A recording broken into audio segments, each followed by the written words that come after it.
Today in the mix room, I'm working on some rock star drums, and I'm trying to make these drums sound exaggerated, like a Brontosaurus is walking through your living room. All right. So first of all, I'll play you the regular drums. They're very well recorded. Nice, right? Okay. I want to exaggerate them, so I'm adding samples on the kick first of all. 2 sets of samples. I use the Stephen Slate Trigger 2, and that allows me to add a bunch of different samples, 8 samples total, so I can mix and match for each section or each track. So this one I'm particularly using an 808, and I'm using a 909, and then I have some recordings that I made of my own drum kit, Thumper, and I'm adding those in. So let me add those, and then I have a second track with a sample of a big old kick drum on there. Let me add those in. Okay, that's the first sample. There's the second sample. Now it's like boom. Right? All right, we're getting there. Now I add samples on the snare, and I also have special samples that I've prepared for that. There's a Black Beauty that I recorded that I use on a lot of different mixes.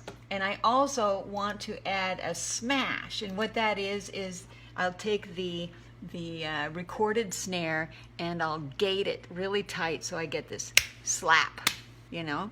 Let me solo that so you can hear exactly what I'm talking about.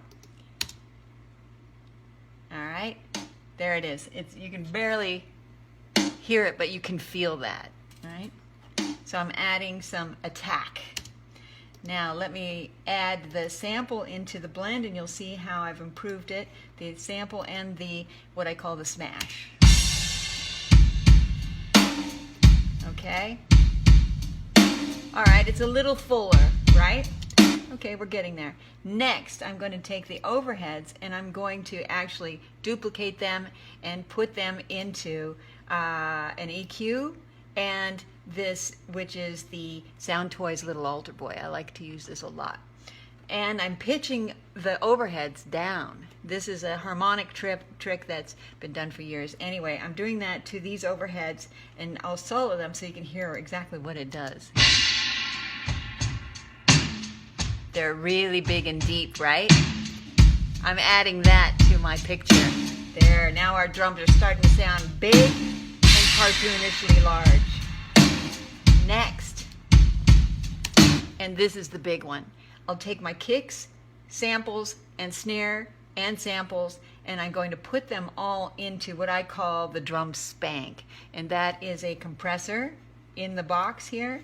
It's a UA 1176 emulation, and I have it slamming pretty good. And now listen to what this does to the overall picture. Okay, I'm going to add it in.